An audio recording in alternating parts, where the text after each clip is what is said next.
Have you ever wondered what it would be like to have a career in wine, whether it is as a television or radio personality, a writer, a podcaster, an event host or speaker or consultant? Well, you're in for a treat because my guests on the podcast and here with us this evening have done it all. But first, if you're watching this on the replay, please, in the comments below, type the word replay so we know that you're catching this on the recording. And of course, if you're here with us live, please tell us that. Where are you logging in from? What's in your glass? Or what's the favorite wine you've discovered lately? What's the weather like? So you've just joined the most passionate group of wine lovers who meet every Wednesday at 7 p.m. Eastern right here on Facebook, Instagram, and YouTube to talk to the most interesting people in the world of wine, like our next guests. But before I introduce them, I want to tell you that you have the opportunity to win a prize pack that our guests have kindly provided. So that includes, Susie and Peter here have included a personally signed book on English wine, a lovely linen polishing cloth for your stemware, and a very cheeky chef's apron that says, "Like it fresh and racy." What we want you to do is, yes, he seems surprised. So what we need you to do is post on Instagram or Facebook your favorite wine. Can be anything. Tell us why you like it, where you got it, any suggested food pairings. Use the hashtag WineBlast and Nat Decants. Tag us, and I'm going to put this all in the comments so you can just copy and paste. And then next Wednesday, I'll announce the winner. You get bonus points if you tag 3 friends, and if you share those comments with us. All right, so let me get to our guests. So we have with us tonight a wonderful couple. She's Susie Barrie, he's Peter Richards, and they are both masters of wine who happen to be married to each other. Amazing. They were presenters on the flagship BBC television show Saturday Kitchen for more than a decade. And in 2014, they launched the Wine Festival for Winchester. It's now an annual event that attracts thousands of people, lots of great wines, and they've raised more than £16,000 for charity. So I think that's around $35,000. Not sure where the foreign exchange is lately, but they've written for the Sunday Times, Decanter Magazine, and many others. They've published 6 books to date, received many prestigious awards, including the IWSC Communicators of the Year, EWP as well, lots of acronyms, but very prestigious. Not only are they among the only a handful of masters of wine in the world, but they both passed this grueling exam on their first try. So they're very smart. And they've also launched their own podcast called Wine Blast, which has hit the top 10 charts in multiple charts, heard in 130 countries. And it's got glowing reviews. And I have to say personally, it's become my favorite wine podcast. I love their wit, their charm, and their energy. And I'd like to welcome them now to join us. Hello, Susie and Peter. I'll get that right. So glad to have you here. Don't sound like Susan? her mum. Does she use your middle name as well now, Susan? No. Only when she's really naughty. Okay, well, we won't go into that first, but so glad. I love your dynamic, the two of you. But let's start off before we jump into wine specifically. Susie, you were an actress. So tell us what got you into the world of wine. Well, funnily enough, I was an actress for a few years before I got into wine, and it was when I was working. I was thinking back about this. It was when I was working at Oxford Playhouse, and I was in pantomime, as you always are when you're an actress, because that's when you can get some work. And I was playing Dandini in Cinderella at Oxford Playhouse, and I was walking around town one day, and I saw this poster for a wine tasting, and I thought, oh, that sounds quite fun. It was with Oz Clarke, who I'm sure a lot of your listeners will be familiar with. And so on our night off, it happened to fall on our night off, I dragged Cinderella along to this wine tasting, and we just had so much fun. I mean, I'm sure you know what Oz is like. He just makes it all so much fun. He'd have you drinking out of that glass slipper, I would think. Yeah, he would. So right. But he's a thespian himself. He loves his singing and acting, and so he has that background himself, and he was just lovely. And so it was really, I suppose that was the moment when I thought, do you know what, I really would love to have my career not in acting and in wine. Now, it took a long way for that to actually happen. It was a long journey, but that if I was looking for a moment, that's the moment. Oh, wow. That's a great story. I love that. And Peter, now you came at it from a different angle. After graduating with a first-class degree at Oxford University, wow, you went into journalism. How did you make the transition to wine? Well, I think the first class degree was largely fueled by industrial quantities of rosé, cheap rosé. To be honest, Natalie. And what I would have given to see that performance, can I just say, I haven't really thought about it until now. But Dan Dini, slapping my thigh. Have you still got the costume? No, let's not go. No, let's not go there. But no, it was So I studied languages, French and Spanish, and really no idea what I wanted to do. I definitely had aspirations to be a journalist and to use the languages somehow. And so when I graduated, I did a series of unsuitable jobs and was just casting around for ideas. Happened to go to the library and read a book about Chile and thought, hang on, I could be a journalist in South America. Why don't I do that? And basically, because of this book on Chile that I happened to read, it was a library with not many books, so it was a completely random choice. Then I saw this advert for a job for an English language newspaper in Chile, and I thought, wow, that sounds great. Country, and I knew it made wine as well. There was always that little seed of interest there, even though I knew nothing about it. So I headed out to Chile and ended up becoming editor of that paper. It was a smallish outfit, but it was brilliant for learning. I learned first and foremost how to write for a paper, and also how to be edited, which, as you know, it's one of those things that is often happens in a journalist career. It doesn't often happen to wine. People often come into writing from other backgrounds, but for me, the background very much was writing and journalism and having those skills and editing and being edited. But one day my boss just came into the office and he said, do you want to write me a book on Chilean wine? And and it's one of those moments in life you just don't say no, really. Exactly. So I said yes, but I don't know anything about wine. And he said, doesn't matter, it's going to be a tourist guide, because he wanted to encourage more tourists to come over and sort of use his services from both the States and from Europe. And so I said, absolutely. So I took myself off. I borrowed his car and his laptop, and I visited about 110 wineries, I think, back in those. It was in 1999. It's a hard job, isn't it? Wow, thorough. You are still dedicated. carried on editing the paper. Yeah, it was, that was my introduction to wine. It was not the usual introduction to wine. I made it clear I knew nothing about wine, but the reason I learned was because the Chilean winemakers were so lovely and so hospitable. They took me in, gave me tastings, and they basically taught me the basics. So that was my, learning period. That was my instruction. That was my gateway into wine. It was a bizarre one, but it was absolutely magical. And yeah, after that, there was no looking back. Oh, wow. And you learned something about carrying a Chilean bottle of wine in a bag? Yeah, so the most important life lesson here, Natalie, is that I learned in Chile. It's served me well ever since. Always carry a bottle of wine, a bottle of fine wine in your bag if you don't want to lose it. Because the night before I set off on this epic journey to go and visit 100 Chilean vineyards all across the country, I went out for some celebratory drinks with my pals, and I had a bottle of wine in my bag, and all my documents, my passport, my money, wallet, everything was in there. Of course, enjoyed the night a bit too much, left the bag in the bar, woke up the next morning in a cold sweat thinking, I can't go anywhere because the passport I haven't got, driver's license gone. I went back to the bar, it wasn't there. It had been stolen. So I couldn't go anywhere. And I went back, I went to the office and I said to my boss, look, I'm sorry, this is not going to work. I've let you down. And at that moment, he got a phone call from an old lady saying, are you Peter Richards? And he said, no, but I know he's here. And she said, I believe I have your bag. And then what happened was the thief had been so overjoyed at finding a bottle of wine in my bag.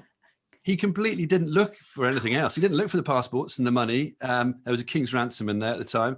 He just took the wine and he threw the bag over the wall into this old lady's garden. So there you go. Now, if valuables, just keep a bottle of wine in your bag. You'll always get the valuables back. The decoy strategy. I love it. That's great, Peter.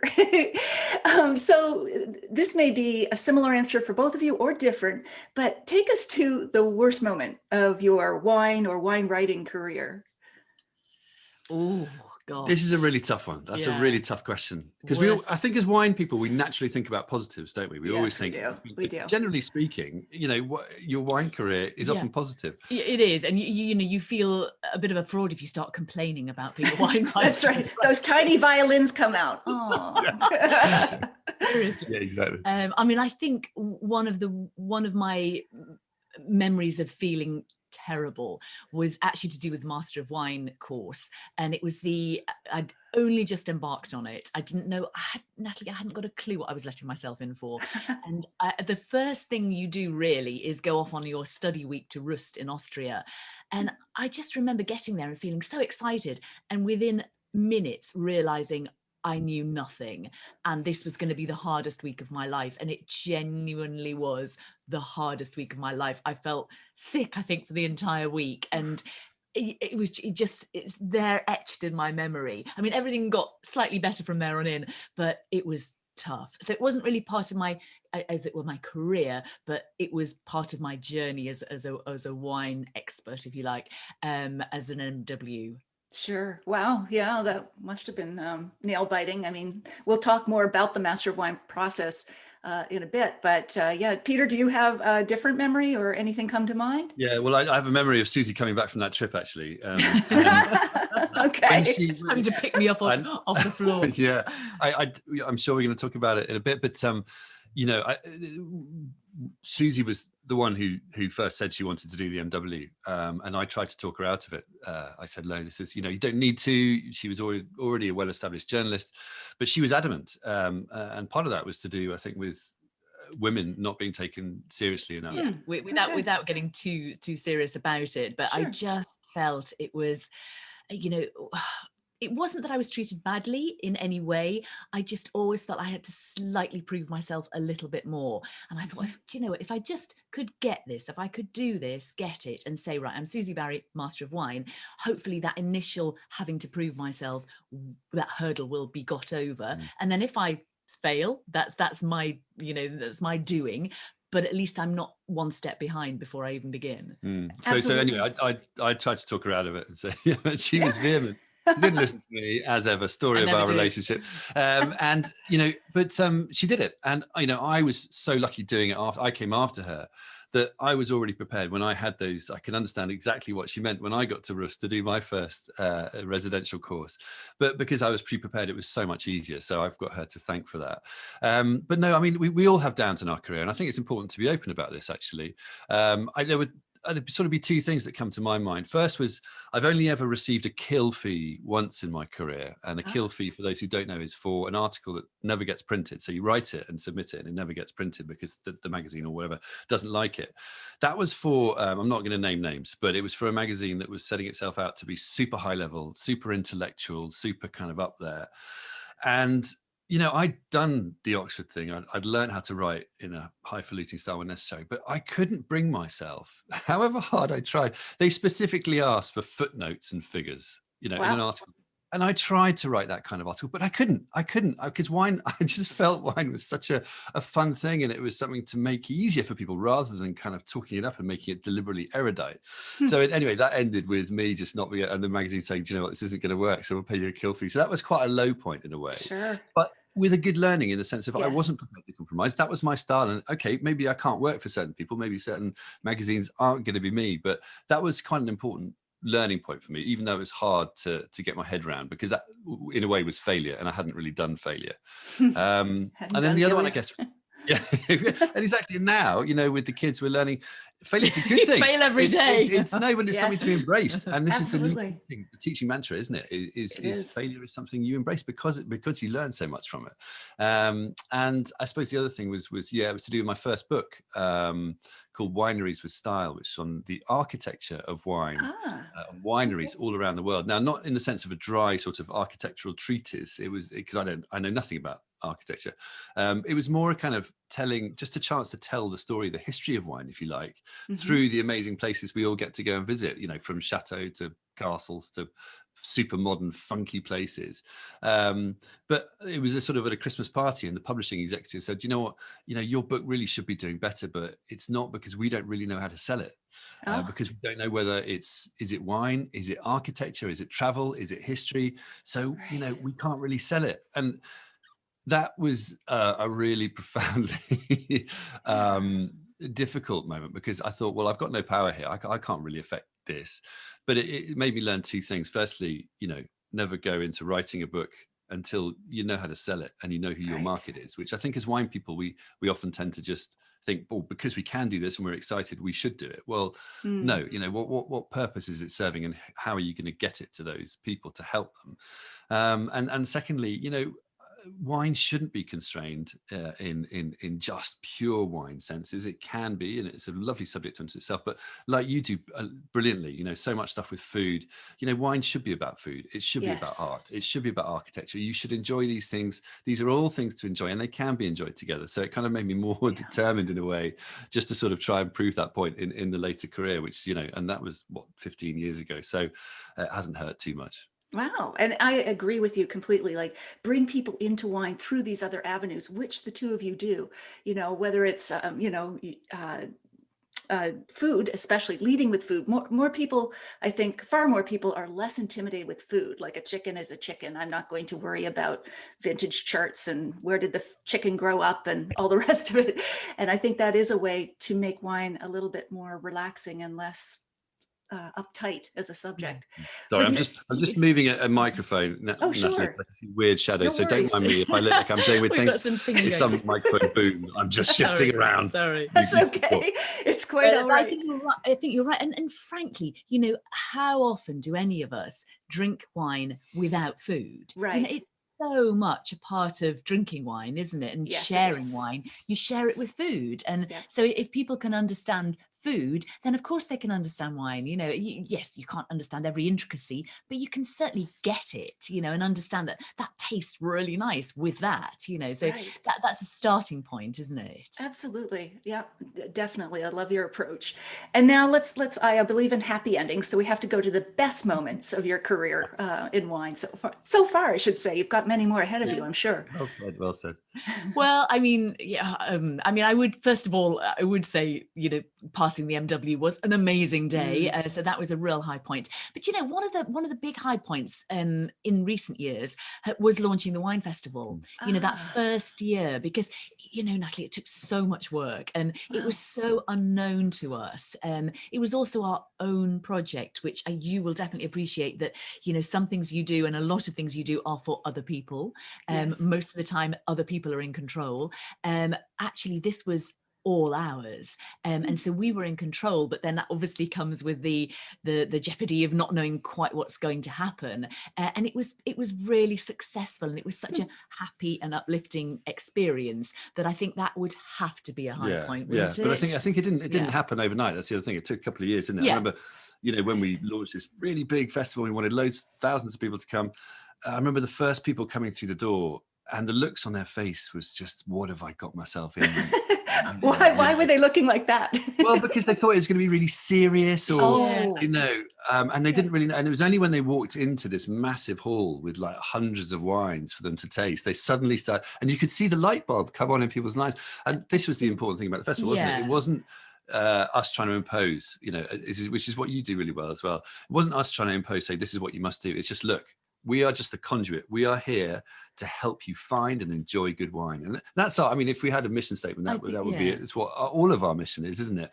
And you think, what's the simplest way of doing that? Well, doing this festival allows people to come and have fun on their own terms. But we did also, as part of the festival, we created something called Follow Your Taste, because I was very, very keen when we decided we would do the festival that it was not going to be intimidating. So that person we talk about walking in and looking a little bit lost, we wanted to find a way for them to start. Where do they begin? Which wine do they start with? And so we did this thing called Follow Your Taste, which was very tongue-in-cheek, which the apron that we're talking about, this fresh and racy apron, is all to do with. And it was really breaking wine down into 5 simple categories. Now we've got 6, haven't we? 7 now, 7 categories, but very, very simple. So, and they'd all have a strap line. So like it fresh and racy, or mellow yellow, or feeling fruity. And they'd all have a colour. So they'd have a strapline and a colour, and you would go to one of our Follow Your Taste people and say, well, I know I like Sauvignon Blanc from New Zealand, and you'd get a green fresh and racy sticker. And so everybody liked the stickers. And then as you went round the room, the bottles also had either green or yellow or red neck tags. And so people could automatically go to a table and go, well, I've got a green sticker, I'm going to try that green wine. And once you've tasted 2 or 3, you're into it and you don't really mind. You'll go to any table, but you've got over that first hurdle of not knowing where to start. But we had to, by popular demand, introduce a new category the next year, which is one with all the colours on it saying "I'm easy." I love that. I love that. But no, I mean, I think some of my highlights as well, going back, festival would be one where one of our sponsors, obviously putting on a festival like this is phenomenally expensive. So just in terms of covering costs and making it commercially sustainable, we had to get funding from a number of different sources. Obviously ticket sales is one and exhibitors another, but sponsors were absolutely key in making this happen. But as you know, it's not always easy to get sponsors to endorse wine stuff, but one of our key sponsors was Rathbones, an investment management company. And one of the lovely things, and this is kind of where I think for us wine people, sometimes everything can be, it's all lovely, but it can be slightly detached. We help people, but we sort of don't help them as well. It's intangible, that's the word. So the guy, Tony, who had helped set this sponsorship up, he was an investment manager, and they carried on sponsoring it. He came to the festival because he got free tickets as part of his sponsorship deal. And long story short, he's ended up developing a real passion for wine. He's gone on to do his Wine and Spirit Education Trust qualifications. He's now doing his Wine and Spirit Education Trust diploma with the lady Erica, Dent, who's a fantastic one teacher of the best in this area. Wine educators, WSET wine educators in our area. She's been teaching him. They met at the festival, and now he's developed this complete other passion, and he's coming to a really high level. And I'm joking to him, Tony, you're going to be outclassing us as a master of wine quite soon. But it's those sort of things, isn't it? Those tangible things.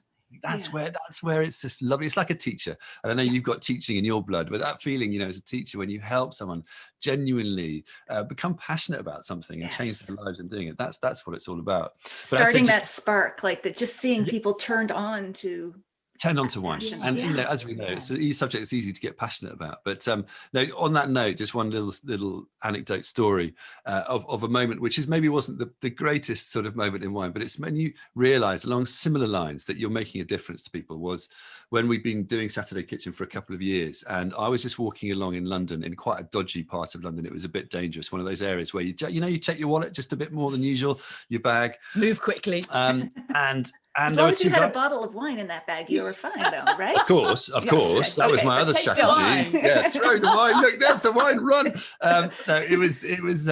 So these 2 quite threatening guys in big hoodies, low-slung jeans, sort of approached me, and I thought I was just going to keep my head down here. And one of them said, "Oi, you." So, he said, "Ain't you that wine guy off the telly?" That's great. And I thought these guys are hoodlums. I said, well, yeah. And they said, that rosé you recommended the other day, that rosé, that was well dirty. That's great. I love that. It's just, I didn't know what to say, because you think, what? Just the fact you've watched this program and you obviously, I didn't realize. I mean, that was actually a compliment. Well, dirty, apparently. They tried the rosé and they liked it. And you think, this is all my Christmases come at once. Because, if you're reaching people from all across the social spectrum, it's just fantastic. It is indeed. And it reminds me, Peter, someone this young girl was standing at a bus stop and she was reading a book. And then I realized as I was walking on the other side, she was reading my book, Red, White, and Drunk All Over. And she had a nose ring and she had pink hair like this. And she was laughing and she had like Doc Martens on and everything was like, right. That's so brilliant. Did you say hello? I hope she said hello. I was too shy. I'm a bit of an introvert. It's like, you can take a picture. That's about it. They are wonderful moments though, aren't they? They are. Yeah. And the reader letters that you get sometimes are just so moving too. You realize it's just wine. I'm not like, out saving children as, Médecins Sans Frontières. And anyway, those moments, are what we live for.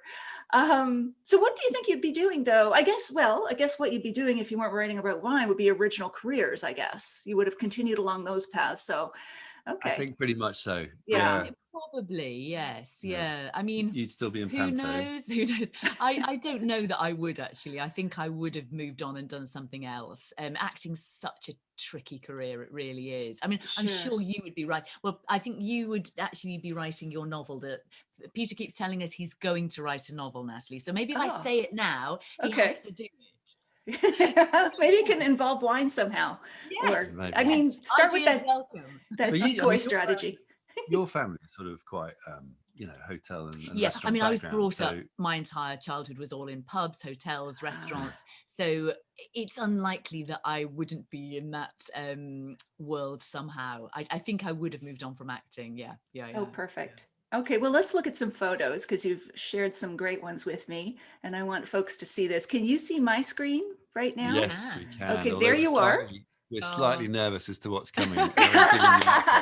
Well, you both sent photos separately, so no, I'm kidding. It's what you sent together. There we go. So this is you at home, I assume, is it? It is. So okay. That's in our kitchen. It's a few years ago. I think you can always date the photos, can't you, by my hair? The hair, yes, that's right. So this is a few years ago, but it is in our kitchen. I do recognize that. I hadn't realized that label, that pink label, do you know, that's a Valpolicella Ripasso that Majestic sell, and it's just delicious. And we've actually, this is from a few years ago, we've literally just used that in a masterclass in our online wine festival, and that shows you how much we like that wine. She's such a bottle geek. I'll spot a bottle from 100 yards and tell you what it is. Well, it's got a nice label. It has got a nice label. So that's our kitchen. Yeah, that's our kitchen. We're in our office now, and we've got the door closed only because, and at some stage the kids might rush in. So I apologise in advance. Sure, no worries. Homeschooling. That's fun. Yeah, the reason we're in here is not because of trying to impress you with our fancy bookcase. It's because this is the one room in the house where the sound is relatively decent. No, it's good sound. And we might not get interrupted. Yeah. But that's our kitchen. Sorry? That is our kitchen. It's part of nice. We've got one great big room, so it's a kitchen come sitting room come everything really. Oh, lovely. And Susie, are you always pouring for Peter? That's a very good question. It looks like he might give you a good tip or something. He's sitting there as if, come on then, wench. I'm kidding. I'm a man, Natalie. Okay? I can't multitask. I think the photographer had said something like, "You've got to look at the camera, and smile." That was all I could do. So I can't do anything else. Right? So I just sit to be really fair, it's usually the other way around, and I am usually the one cooking, and so Peter would always be doing the wine, and I'm on service. I am sous chef, but that is to overstate mine. Which, if I'm correct, from having a little look at what you do, Natalie, I think you might be the other way around, aren't you? Yes, exactly. I just pull corks. I've never cooked. The learned helplessness has been terrific. It's a strategy that served me well. But yes, my partner Miles is a great cook. But I hear you cook Michelin star type recipes, very complicated, Susie. Do you know, that's a lot that came from Saturday Kitchen actually, because we used to have chefs on every week who were often Michelin starred or very they liked unusual kind of dishes, eclectic dishes, and the only way we really felt we could definitely match the right wine to those dishes was by cooking them. Because I think as a wine expert, you can have an idea of maybe half a dozen wines, depending on the dish, I mean, sometimes you think, I haven't got a clue. It could be red, it could be white, it could be sweet, it could be dry. But often you've got an idea, but you still don't know exactly which wine is going to pick up on exactly that amount of spice or that amount of sweetness. And That's so true. we would try always, or I would try always to source the ingredients, which was often comical actually, and then cook the dish. And so that did mean some crazy dishes. Yes. I remember trying yeah. to source some edible moss at one stage for a dish. Moss. Wow. I got some moss, but I don't think it was edible. No, dug it out of the garden. Yeah, no, she definitely got the reputation as being the difficult wine matcher because she would demand the recipes, and often these recipes would arrive in unintelligible format, and she would have to make sense of them. And I think some people just have the cooking; they have a sense of cooking, and I think she does. I don't. I mean, I love it. So you either probably do or don't, and so it's for me, it's just time when I just drift off and go and do my own thing and pootle around in the kitchen really, and I just enjoy it. Yeah. But also in terms of the wine matching, I think it's what's lovely is to be able for both of us to sit down and try them. Often one of us would say, I love this, and the other one would say, nah, it's, and then it would, so for one wine to actually satisfy both of our palates meant that we knew it had a very good chance of working for a lot of people out there who were watching the show. Yes, indeed. Absolutely. And so is wine sort of all over your house? I mean, are you filled with bottles and... It is. I sometimes wonder when we ask somebody maybe to come and, like a plumber, to come and do something for us, they must just think, oh my, if we haven't told them what we do, right. What is this? They must be a pair of alcoholics, because there are, I'm sure you're the same, but there are literally sort of empty bottles, full bottles, half bottles, maybe some fortified wine that we've just kept in case I want it for some cooking. And, I mean, it just goes on and on. So yes, the house is slightly riddled with bottles. Yeah, it's true. And I'll get deliveries of like 4 or 5 cases, and the delivery guy will say, wasn't I here just last week? Yes. It's like, just bring it on. All? Yeah. Personal relationships with couriers is the way forward. Yeah. Well, I did a piece for a tasting piece for Decanter magazine at the beginning of lockdown, and they said to me, oh, do you know what, it's fine, we were going to bring you in to the offices to do it here, but you can do it at home, it's fine, we'll just get the deliveries to home. And normally, bearing in mind, you would probably only get about 60 or 80 wines submitted by people in times when people are not in the pandemic lockdown, and so it was quite unusual. How many was it? We had I think it was 3 getting on for 300 wines arrived. Wow. For which there were 2 bottles of each. 2 bottles of everything. Oh my gosh. But it wasn't the wines, and I'm never going to complain about being very kindly sent all these samples, which was absolutely fascinating tasting as well. But it was the packaging, and this is the key thing, isn't it? The waste of resources that kind of can be used for wine. We've got to be so careful about this, and I think we are trying to find solutions. We were in lockdown, so we couldn't get rid of it either because the dumps were all the dumps were closed. So we basically, the kids couldn't move in the house, for packaging. There was a sort of labyrinth system around the house where you could move amongst the kind of cardboard boxes, but we know quite the odd polystyrene bit. Maybe make some interesting forts or something like that. But what do you think wine has done for your relationship? I mean, obviously it's a shared passion, but anything else in terms of how it's helped your relationship? I think it regularly helps our relationship, Natalie, a glass of wine at the end of the day.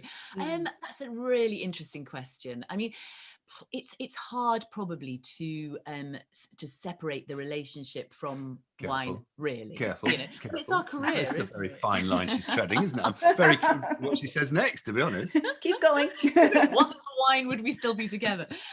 We can thank wine for lots. I honestly think it's one of those things that, a lot of couples, they're married, they have a normal life, they maybe go out to work, they meet at the end of the day, they might talk a bit about work, they might talk about other things. For us, wine is just everything in our lives, really. Or it's not everything, but it's in everything.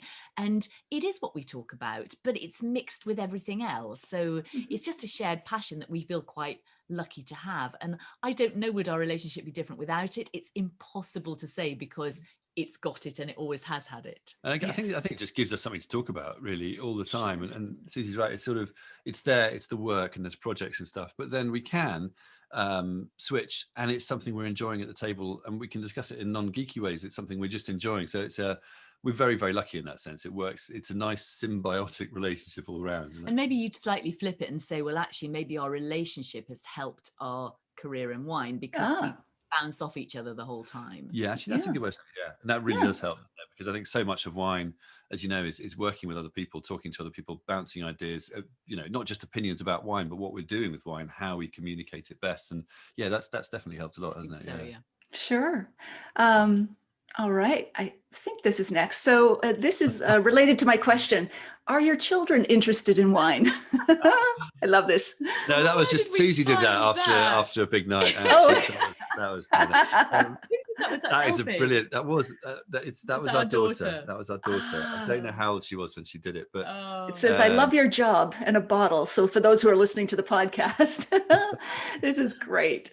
It is. It's a big bottle, isn't it? Filled with red wine. Red wine. It's an unusual shape of bottle as well. Actually. Yes. I don't know how old she was when she did this, but 7, 8, I don't know. But it was a surprise. We didn't, because generally speaking, they take a healthy disregard in everything that we do, as is normal for children. And they certainly haven't shown any massive sort of taste for wine. No, they're getting more interested though. You know that thing where they see it a lot, and now they're realizing it's actually something that might be quite interesting. Yes. And funnily enough, the other night we gave our daughter a sip of something, and she just went, Riesling 2019, and we went, just bizarre, and you know that thing, we went, it is Riesling 2018, but that's very good. But then she went, I just heard you saying, well, not that she'd heard it about that wine, but I've heard you say that grape name before, so we knew it wasn't really that she. It's great, a savant, a wine savant. She knew that Riesling tasted like apples, and it was one of those. It was one of those Plan B Riesling from Western Australia. It was just archetypal Australian Riesling, a lovely one. But it was one of those ones that just you smell it and you think, yeah, bang, apples. Absolutely. So I think but it's almost like osmosis. It's going in because we're talking about it so much. And I think the one way we're seeing the results actually is that both the kids were very lucky, are really interested in cooking, and especially our daughter is taking a real interest in cooking and flavors and tastes and making her own stuff. And I think that's coming partly from your interest in cooking, but also the wine, the fact she sees us every day taking a real interest in what we taste. I think that's sort of having a funny effect. Do. You know, we've got a little boy who's a bit younger, but you know, on a slightly more serious note, I know not everybody agrees with this, but I do firmly believe that the more you normalize alcohol with children, the less likely they are to see it as something they're desperate to go and try and binge on and have a bad relationship with. So absolutely, we believe that they should be allowed a little taste and to listen to us talking about it and to see the bottles and, you know, to kind of try and understand it a bit more and see it's quite a civilized thing. I mean, it's difficult because I think the scientific understanding is that, you know, alcohol taken or drunk before a certain age will impair brain development to a certain extent. So you've got to be so careful. But I think from our perspective, it is about, as Susie says, not making it this big thing that you can go and just explaining the risks, the benefits, what we know, how it can be part of a healthy lifestyle, as well as how it can be dangerous, especially for younger people. So it is in there. I mean, I have to say, to end on a slightly more jocular note, you know, we were convinced that both kids were going to be teetotal, given the usual way that children react completely against what their parents do. But, I'm not sure it's going to turn out that way. We'll see. We'll do another interview in 10, 20 years. That's right. The follow-up. It just reminds me of my son, who's now 22. But when he was 3, I said, would you like to taste the wine? And he was kind of looking at me suspiciously because, you know, it's treats that I kept away. It was vegetables that I gave him. So I gave him, it was a Shiraz. I made sure it was not a sweet wine so he wouldn't get hooked early. So he just tasted that Australian Shiraz and he just said, it's yuck. It's total yuck. And then he doesn't even drink now. It's like, I think I just scared him permanently. But what would happen is we used to go to the same liquor store a lot. And, you know, I have this 3-year-old with me and he was calling all the store staff by their first names. So I thought child services is I'm going to get a call like, hey, Joe. Hi, you know, anyway. But it is something about that generation as well, though. I think that they're very aware, aren't they, of everything. They are a wonderful generation. And I think they have a lot of responsibility, or they feel often they have a lot of responsibility on their shoulders, but they're very, very aware about what they're eating and drinking. And I think we've got a lot to learn from them, actually, as a generation. But I do slightly worry as well. I'm slightly concerned for them in the sense of, there's a danger of taking life a bit too seriously. And I just wonder if sometimes we do as humans need to just unwind sometimes and let ourselves go a little bit. And I hope that, I'm sure it's not the case, but I hope that as that generation grows up, they'll feel that they don't have the weight of the world on their shoulders, that they are good Yeah. people and they're going to do good things, but they can enjoy themselves, and that hopefully will involve some nice wine and food at some stage. I hope. We'll have to get them all together.